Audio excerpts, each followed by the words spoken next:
Have you ever noticed that no matter what happens, people always come to you? When they need help, they call you. When they need advice, they ask you. When they need to solve some problem, you are the person that they think of first. And maybe for a very long time, you wore that as a badge of honor. You were the responsible one, the dependable one, the mature one, the one who could always handle things no matter what the situation was.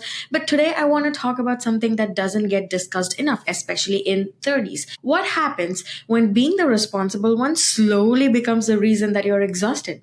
Because a lot of high achievers are not burned out from work. They actually enjoy working, but they're burned out from carrying everyone and everything around them. And if that's you, then this episode is for you. I think a lot of us learned very early that being useful made us valuable. Maybe you grew up in a household where you had to grow up fast. Maybe you were the peacemaker with your siblings. Maybe you were the oldest sibling. Maybe you learned that if you were responsible, reliable, low maintenance, then people are going to praise you. And over time, you built an identity around that. You became the person who always handled things. You never complained. You always figured it out. And at first, it feels good. It feels empowering. It feels like strength. But eventually, something shifts. And I can speak for it because I was that person growing up. I always was the guinea pig. I would always have solutions, and everybody around me would come to me for ideas. And I would be in a position where I would say, oh, I've been there, done that, do this, don't do that. I suffered. I don't want you to suffer. Take masters, for example. I came to the United States 12, 13 years ago for my master's, but I did not let my sister do that because I know how tough student life is abroad. It might seem amazing on Instagram, but the reality of it sucks. And other than that, when it came to the first house, finances, when it came to other ventures, everybody started coming to me. And I was the one who always had been there, tried everything, knew what went wrong, and I was that someone who people would first call. I still remember the day that I applied for my Canadian PR, which is permanent residency.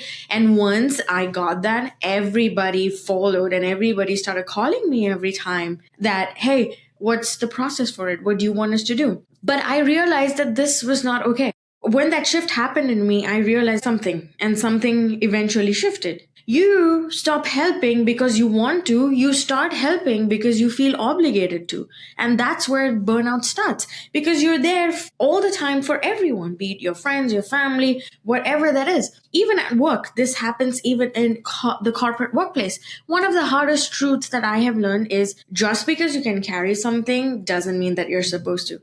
Think about that.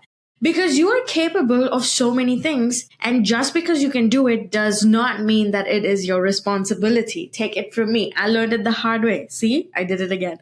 A lot of responsible people end up carrying things that were never theirs to carry. Other people's emotions, their problems, other people's emergencies, other people's expectations. And because you're so competent, everybody assumes that you'll be able to handle it. And sometimes they don't even ask. They just expect it because you've been doing that for so long. And years after doing this, you start expecting it too. You just become the default person. You become the fixer. You become the emotional support system for a lot of friends around you. And you become the backup plan. Like, oh yes, this didn't work out. Let's go to Sheekha. Let's go call her and see what she did. Let's see if she can help us with this.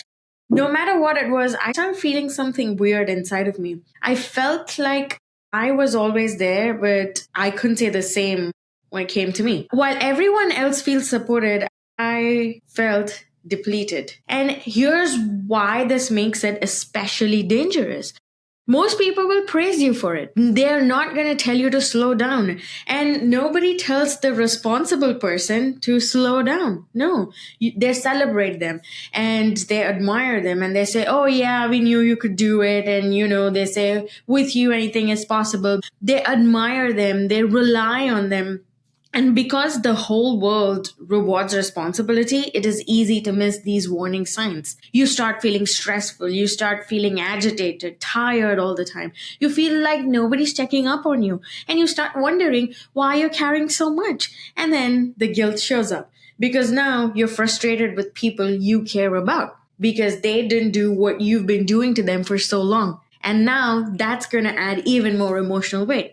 For me, one of the biggest mindset shift was realizing the fact that my worth is not tied to my usefulness. I will say that again. Your worth is not tied to your usefulness. You don't have to earn your place in other people's lives by constantly helping them, by constantly being there for them. You do not have to prove your value through sacrifice. It's okay to sometimes say no. It's okay to say, even if you want to do it, but you know you've been doing it for so long and you're not getting that, it's okay to just walk away from it if you don't have the bandwidth. You don't have to exhaust yourself all the time by giving in 100% to deserve love, respect, and belonging. Just because they've been your friend for a very long time, just because they've been your family for a very long time, doesn't mean that you have to tie your worth around being the responsible one and being the one who's already figured it out. Because when being useful becomes your identity, then just resting for a few minutes or resting for a few hours feels uncomfortable. You sit down to relax and immediately you start feeling guilty. You say no and immediately feel selfish. Have you been in that situation where the first question that people around you ask, hey, what are your plans for the weekend? And you know that you don't want to do anything, but just because you've been there for people for a very long time, you say, yeah, I don't have any plans for the weekend. And then they tell you, do this, do that, come meet up, or, help me with something. And now you're obligated to do it. So that's not healthy. What do we do about it? How do we stay responsible without burning ourselves out? The first thing is learning the difference between helping and carrying. Helping is when you're supporting someone. Carrying is when you take the sense of ownership that does not belong to you.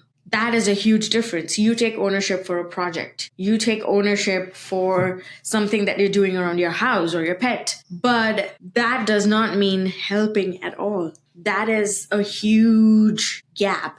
Helping a friend through difficult times is healthy. Taking responsibility for fixing their entire life is not.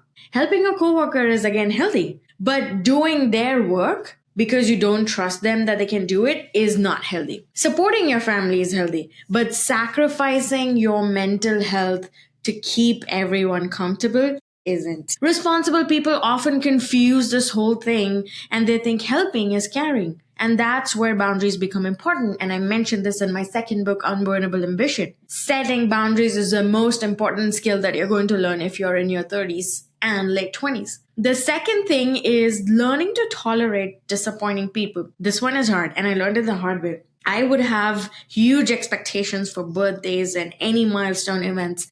And slowly I realized that everybody around me does not treat birthdays and other events like that, like the way that I do. And I started getting disappointed. Oh, my best friend did not wish on my birthday, or oh, my parents forgot our anniversary, etc., etc. But you know what? It's okay. If you're a people pleaser, you're going to feel this the most. But every healthy adult disappoints someone or the other at some point in their life, and that's okay. And they're not doing it because they're selfish. They also have limits. You're supposed to understand that they also have their own life. They're dealing with their own stuff. And it's okay if they forget your birthday sometimes.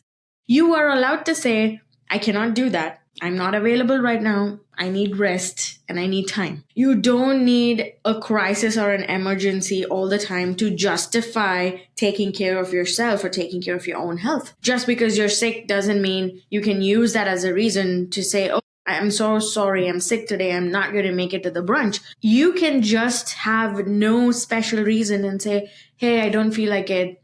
I'm not going to attend the brunch. I hope you'll understand. And you know what? If they're really your friends and if they also are going through the same thing, then they're definitely going to understand. People who benefit most from your lack of boundaries are often the people most uncomfortable when you finally create them. And that's normal. Don't let that stop you. The third thing is building a life that gives energy back to you. And I've spoken multiple times about this. Go check out the other videos. I am a huge supporter and believer of protecting your energy because I know how it feels when something or someone drains your energy. You would be in a very happy, jolly mood and you doing everything right. But suddenly when you meet such kind of people or do some things that don't give you happiness, your energy starts draining. Responsible people become experts at taking care of everyone else around them. So they're doing this, they're answering emails, they're fixing something here and they're doing that thing at work, and then they come back home and if there's an event, they're just taking care of everything even when nobody's asked them. But they are often beginners when it comes to taking care of themselves. They won't do it. They will spend hundreds and thousands of dollars on others, but they will not do anything for themselves, even if it comes to either a haircut or nails or whatever, you name it. So ask yourself, what restores me? What makes me feel alive? What do I enjoy when nobody needs anything from me? It could be different for everyone. For some people, it's walking or running. For some, it's reading, it's traveling. Could be any form of exercise that you enjoy. It could be writing, being creative, or doing something that you used to do when you were a child, or even just spending time alone. Whatever it is, protect it. Schedule it. Treat it like an important appointment because your energy also matters. And finally, remember this, the goal is not to become less caring or not to have any expectations from your friends or family. The goal is not to stop helping people. It is to stop abandoning your own self while helping everybody else around you. You can be kind, but you can still have boundaries. This is what I specify the most in my book. You can be generous and still protect your peace. You can be the dependable one, but you can also prioritize your own well-being. You just have to get in the habit of telling people what your priorities are and where they stand. Those things are not mutually exclusive. In fact, that's what a healthy responsibility looks like. If you've spent years at being the responsible one, I want you to leave with this thought. The strongest people I know are not the people who are carrying everything. They are the people who know what to carry and what to put down. Maybe you've been carrying things that were never yours. Maybe you've been carrying expectations that no longer serve you. And I think you also might be carrying a version of yourself that's now exhausted. And so it's time to put some of that down because you're human. And being human means you deserve a lot of support and care too. If this resonated with you, let me know in the comments. Have you always been the responsible one? And how does it feel? What has it cost you? Thanks for listening. I'm your host, Sheekha Singh. As always, keep growing, keep glowing, and be yourself. I'll see you in the next episode. Bye.